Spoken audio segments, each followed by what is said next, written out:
All right, welcome back to the Elias Manco Show. Canadiens players, they're at the Bell Center today, and they're clearing out their lockers and preparing for the summer off season. Now, ladies and gentlemen, Habs were eliminated on Friday night, and another year will pass without a Canadian team winning the Stanley Cup. Ladies and gentlemen, here's a fun fact. A U.S. team has won the Grey Cup more recently than a Canadian team has won the Stanley Cup. It's true, Baltimore Stallions won the Grey Cup in 1995. It was the Habs who won the Stanley Cup in 1993. So is there something up here? Why can't Canada produce an NHL team that can go all the way? New report from the Montreal Economic Institute suggests that the answer may have as much to do with tax policy as it does with hockey. Their report argues that teams located in low-tax jurisdictions have a significant advantage when it comes to attracting and retaining talent. So if you look at Florida or Texas versus Canadian cities, oh boy, maybe we're in for another 30 years of hurt. Let's go to Vincent Geloso, a senior economist at the MEI and co-author of this report. Vincent, welcome back to the program. It's a pleasure to be here. So, does it come down to taxes? Is the reason why Florida and Carolina just wiped the floor with us in Tampa Bay? We beat Tampa Bay this year. But is the reason why we keep seeing Southern U.S. Stanley Cup winners because of taxes? So I wouldn't boil it all down to taxes, but taxes do play a role. So the reality is you want to think of sports players of all types, including hockey players, as superstars. And in economics, when we say superstars, there's a particular meaning. We mean people who have low costs of moving around, really high incomes because they're highly in demand. And that means that for them, even like a 1 or 2 point differences in income taxes mean big bucks. So they're highly sensitive to tax rates, far more than you or I, because of their really large incomes. And when we look at that, that means that they move to places where teams for the same amount of gross spending can give them larger net pay. That means that those teams have an advantage in picking players and attracting players who are free agents. And they're able to win more. They have more of a competitive edge.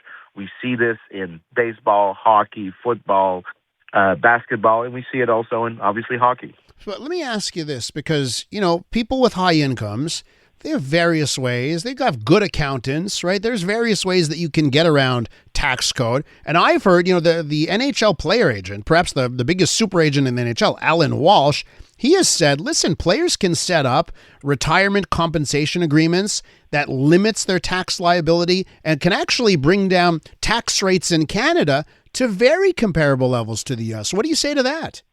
So there is obviously a high degree of tax optimization. So in our study, we notably mentioned that there are firms that specialize in trying to do tax planning for athletes.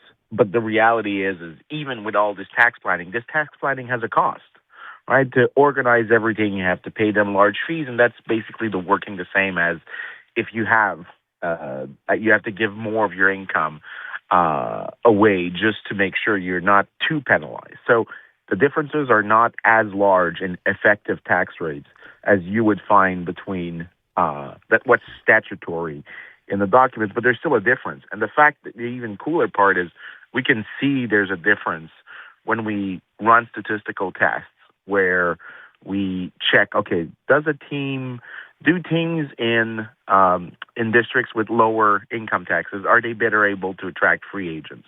The answer is yes. Are they better able to win? The answer is yes. They have higher win rates than teams in districts with higher personal income. Can I just cut in? And we're talking when you say that, we're talking about U.S. jurisdiction, like also U.S. cities that have high taxes. Because I think about California and New York State, right? So you got the Rangers and Islanders, and the L.A. Kings, the Anaheim Ducks. Those are high tax states. So is this not necessarily a country versus country issue, Canada versus U.S., but more of a high tax versus low tax? So there is I can concede that point and point out that yes, there is in the United States, right? There is huge differences. So just to give you an idea, if you're a player in the NHL at 750,000 a year, and you play for the Dallas Stars, because Texas doesn't have a personal income tax, the tax rate that the person ends up paying is 31%. If you play for any of the Canadian teams, you're well excess of 40%. If you play for the Montreal Canadiens, that same player is at 48.6.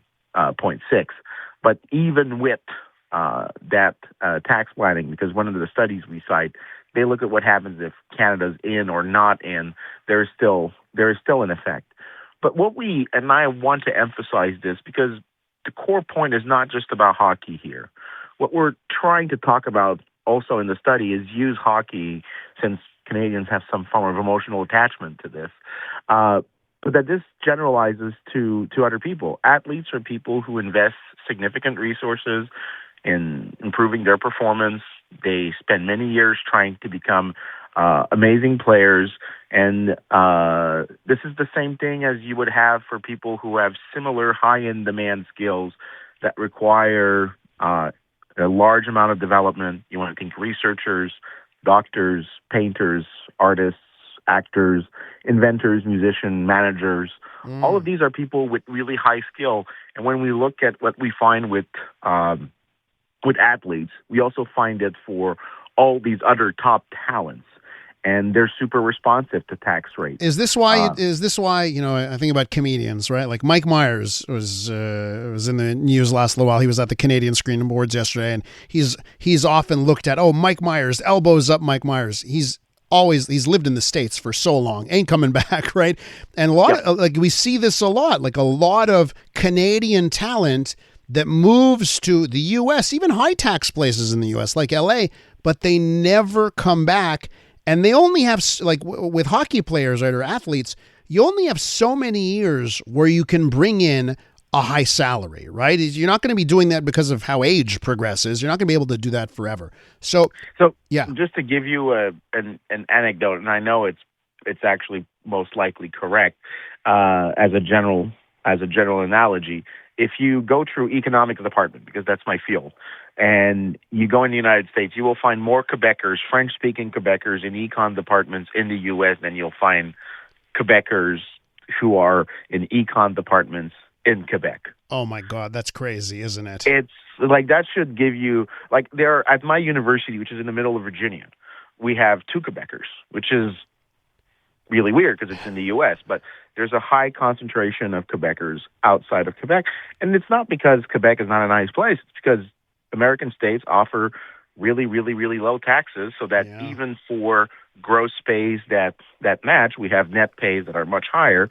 And you find this also for a lot of high-skilled people. For example, the former chancellor of Stanford University, which I don't think is a joke of a university, was a former Quebecer as well. And the reason why, it's not that they don't like Quebec, is they moved because of the taxes.